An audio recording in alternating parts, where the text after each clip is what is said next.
On April 20th, 2020, something happened that had never happened before in the history of oil. The price of a barrel of American crude fell below zero. Storage tanks were full. Ships were full. The world had locked down. Planes were grounded. And roads were empty. And the oil kept pumping with nowhere on Earth to go. Below zero. That means producers were not being paid for their oil. They were paying other people to take it away.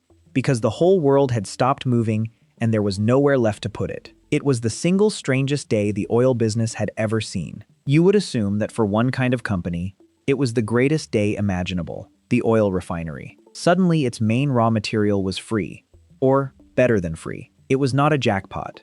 Across 2020, refineries posted staggering losses, and some of them shut their doors forever. Free crude did not save them.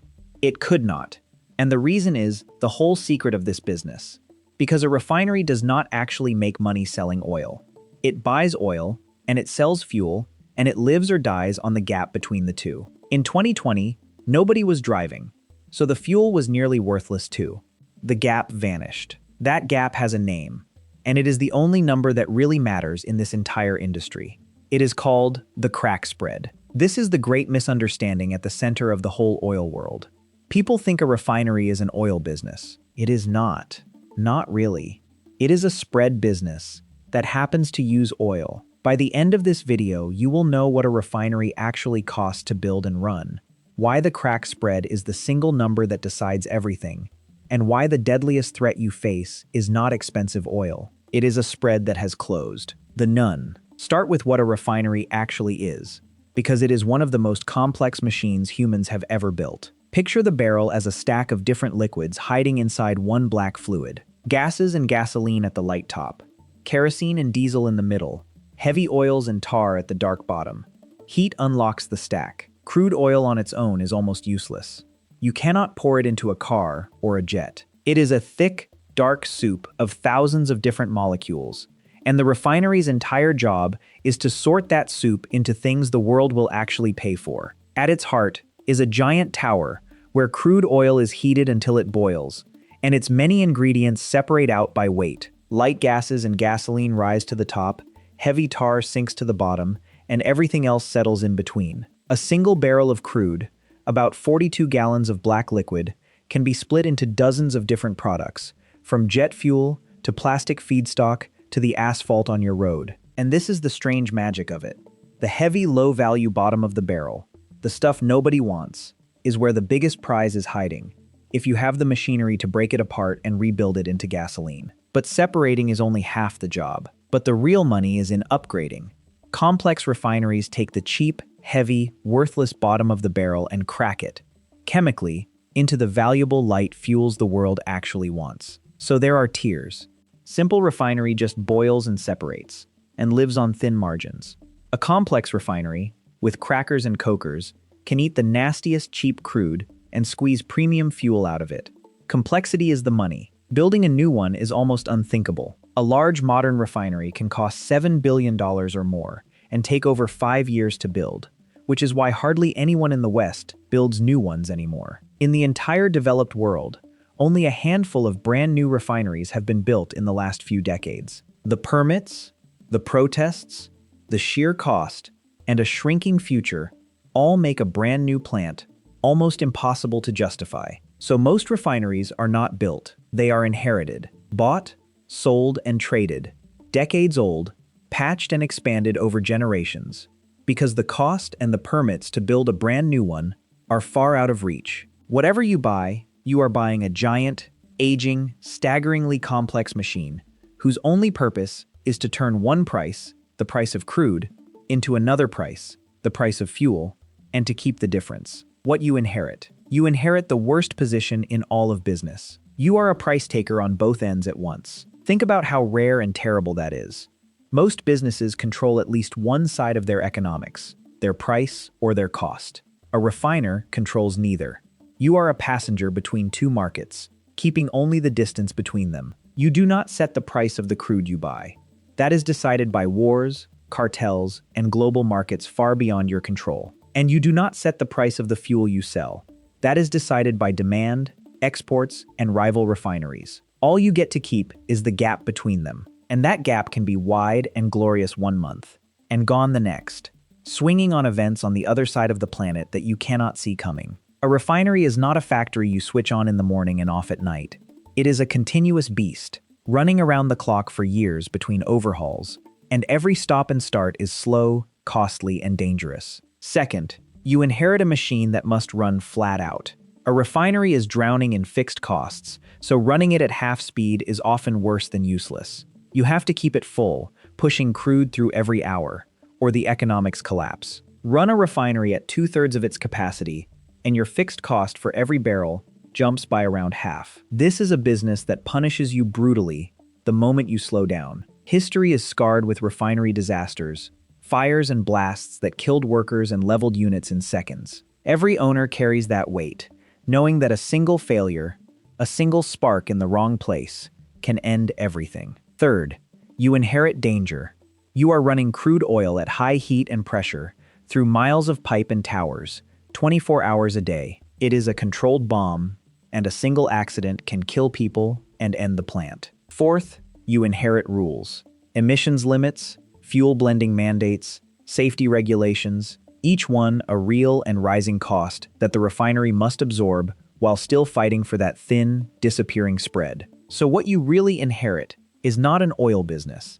It is a bet on a spread, run on a dangerous, capital-hungry machine that you must keep sprinting at full speed between two prices that the whole world sets for you, the revenue layers. A refinery earns from a whole slate of products pulled from the same barrel, and the smart owners constantly shift toward whichever one is paying best. When gasoline demand surges into the summer driving season, its margin can swell and carry the whole refinery. When it sags, the entire plant feels the chill. Layer 1 is gasoline, the giant. This is the fuel that moves the world's cars, whose demand swells every summer driving season, and whose price swings set the mood of the entire industry. Layer 2 is diesel and distillate, the workhorse. It is the fuel of trucks, trains, ships, and winter heating.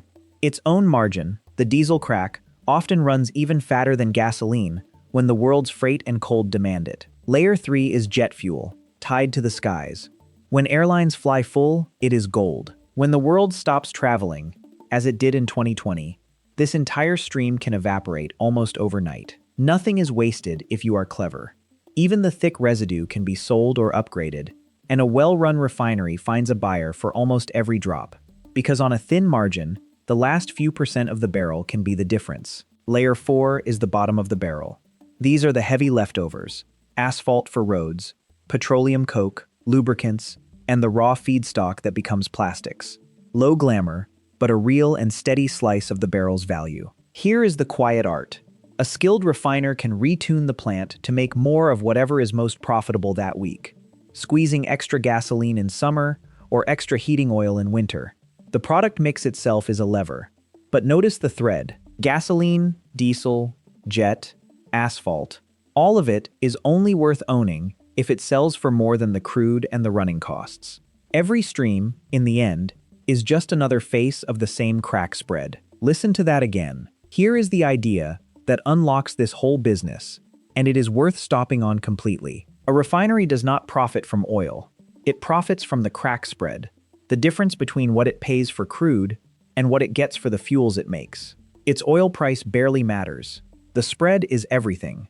It cuts the other way too. When crude spikes but drivers keep driving, refiners can pass the higher cost along and still hold their spread. The pump hurts, the oil companies get blamed, but the refiner quietly protects its gap. Listen to that again.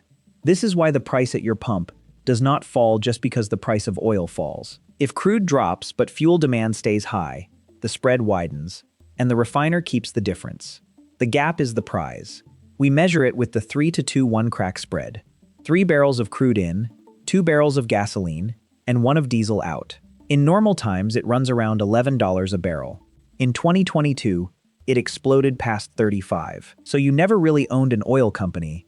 You owned a thin, trembling margin of a few dollars per barrel, set by the whole planet's fear and hunger, that can be gloriously wide or brutally gone. Remember that.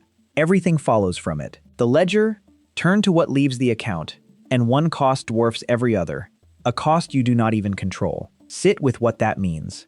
The single biggest thing you spend money on is a price you have no power over, set by distant wars, cartels, and traders. You are running a giant business on top of a cost you can only pray about. Crude oil is the overwhelming cost, often 80 to 90% of everything a refinery spends. Its price is set by the world, not by you. So most of your ledger is a number you just have to accept. Energy is the second great cost, and it is ironic. A refinery burns enormous amounts of fuel just to run itself, heating and pressurizing crude around the clock. So a plant that makes energy is also a giant consumer of it. These turnarounds are their own kind of terror. For weeks, a unit earns nothing while it swallows hundreds of millions in repairs. Then the machine. A refinery demands constant maintenance, and every few years, each unit must be shut down for a turnaround. A planned overhaul that can cost hundreds of millions of dollars and take the unit offline for weeks. Then compliance, the growing pile. Emissions controls, safety systems, and fuel blending mandates that force refiners to buy credits or blend in biofuels, each a real and rising line on the ledger. Then labor and the specialists, the skilled operators, chemists, and engineers who keep a dangerous, superheated plant running safely every hour of every day. A workforce that takes years to train and cannot be rushed. Beneath it all sits the crushing weight of the plant itself, billions of dollars in capital that must be earned back barrel by barrel, on a spread that some years is generous and other years is not there at all. The trap. Remember, a refiner cannot raise its price to survive, because it does not set the price, and it cannot lower its cost to survive, because it does not set the cost. When the spread turns against you, there is almost no lever left to pull. Here is the trap, and it is one of the cruelest in all of industry, because it can starve you even while you run flawlessly. You are pinned between two prices, and both can move against you at once. Crude can spike while fuel demand is weak, and the spread you live on is crushed from both directions in the same week. You also cannot just stop. A refinery is so laden with fixed costs, and so difficult and dangerous to shut down and restart, that owners keep running even at a loss, just to cover their cash costs and hope the spread returns. Every year, somewhere in the world, a bigger and more efficient refinery comes online. And every year, the oldest, smallest, highest cost plants edge closer to the day the spread no longer covers their costs. So watch the vice tighten with age. Your refinery is decades old, while newer mega refineries in the Middle East and Asia are bigger, cheaper, and hungrier.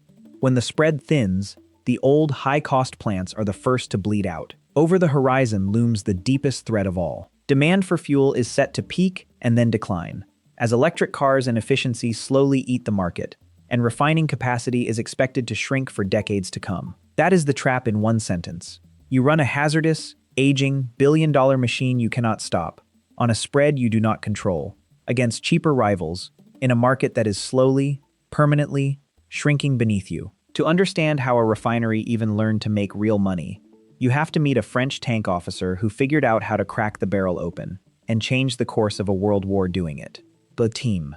Before his breakthrough, refineries were crude in every sense, wasting most of each barrel and producing weak, low-grade fuel. The world was hungry for gasoline, and no one could squeeze enough of it from the oil they had. His name was Eugene Houdry, a French mechanical engineer who had commanded a tank in the First World War before turning his mind to a stubborn problem: how to squeeze more usable fuel out of a single barrel of oil. In the early days, a refinery could mostly just boil crude and separate it, or crack it crudely with brute heat. From each barrel, only a modest fraction became the high-quality gasoline that engines craved. Everything else was near waste. Houdry became obsessed with using catalysts, special materials that speed up chemical reactions, to crack the heavy, worthless parts of the barrel into light, valuable fuel. His fellow engineers were deeply skeptical it could ever work at scale. Unable to find backing in France, he brought his idea to the United States, where two oil companies, Sun Oil and a firm that would become part of the Giants, agreed to fund his stubborn dream. In 1937, at Sun Oil's refinery in Marcus Hook, Pennsylvania, the first full catalytic cracker roared to life. It roughly doubled the gasoline squeezed from every barrel and made it far higher in octane. This was the true birth of the modern refinery. For the first time, the cheap, heavy bottom of the barrel could be turned, reliably and at scale, into the valuable light fuel the world would pay a premium for. Houdry had invented the crack in the crack spread. Skeptics had said catalytic cracking would never work at industrial scale.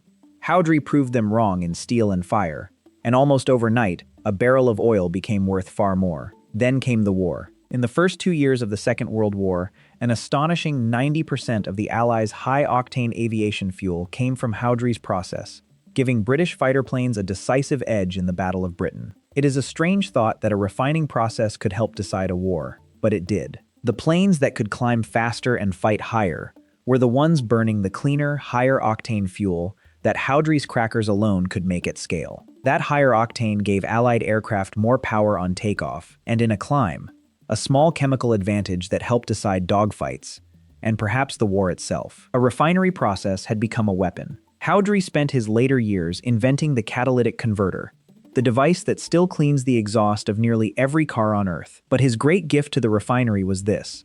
He taught it how to turn cheap oil into expensive fuel. He built the spread, the death spiral. Now watch how a refinery dies, through the fall of the largest and oldest one on the American East Coast. For generations, it had been a fixture of the city, a source of thousands of jobs, and a pillar of the local economy.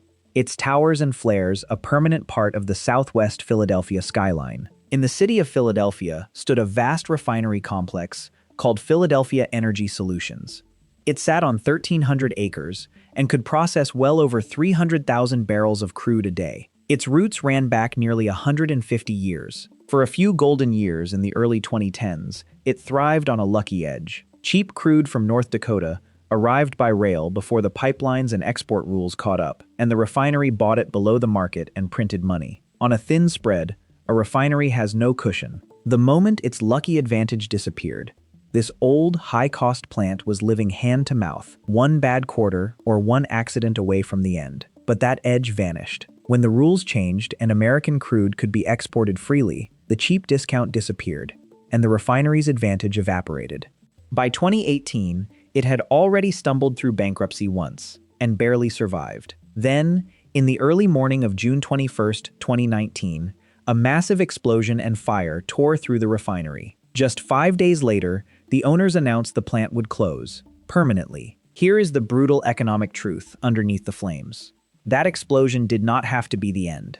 But the refinery was old, its edge was gone, and the spread no longer justified the fortune it would take to rebuild it. The site was eventually sold off for redevelopment, its towers slated to come down. A century and a half of turning crude into fuel, of jobs and smoke and fortune, was quietly written off as no longer worth the risk. So 150 years of refining in Philadelphia ended, and around 1,000 people lost their jobs. Not purely because of a fire, but because on a thin spread, an old high-cost refinery was no longer worth saving. That is the death spiral of this business. That plant did not run out of oil, and the world did not run out of demand for fuel. The spread just became too thin, for too long, to justify a dangerous, aging, billion-dollar machine. So who survives, and how? The survivors understand they are in the spread business, and they build everything around widening it and defending it. First, they run the most complex plants. A refinery that can crack and coke the cheapest, heaviest, ugliest crude on Earth into premium light fuel enjoys the widest spread of all, because it buys low and sells high by design. Some of these plants are so vast they refine more oil by themselves than entire countries consume, feeding fuel to whole regions of the planet, and their sheer size lets them survive spreads that would starve a smaller rival. Second, they achieve giant scale, often the size of small cities. Those mega refineries of the Middle East and India process millions of barrels, spreading their vast fixed costs across an ocean of fuel and crushing smaller rivals on cost. This is their quiet insurance. When the world needs less fuel but still craves plastics, packaging, and materials, an integrated giant just redirects the barrel wherever demand is flowing. Third, they integrate with chemicals. Smart owners bolt a petrochemical plant onto the refinery, so that when fuel margins are weak, the same barrel can flow into plastics and materials instead, catching demand wherever it lives. Fourth, they hedge the spread itself. Using futures markets, refiners can lock in a crack spread in advance, buying certainty and protecting themselves from the violent swings that destroy the unprepared. Fifth, they stay flexible and run flat out. They keep utilization near the maximum and constantly retune their product slate, chasing whichever fuel pays best, wringing every last dollar from a barrel. This lesson is cold and clear. You do not survive by loving oil. You survive by owning the widest spread you can build, on the biggest, most flexible plant you can run, and by protecting that gap with every tool you have. The verdict, the honest answer is that it is a feast or famine business, more like a commodity trade than a steady factory. You do not earn a smooth profit. You endure long, lean stretches, punctuated by sudden, enormous windfalls when the spread blows wide. So does owning an oil refinery actually work? It can, spectacularly, in the right years. But it is one of the most volatile and unforgiving businesses a person can own. For the right owner, with the right plant, it is a license to print money when the spread is wide.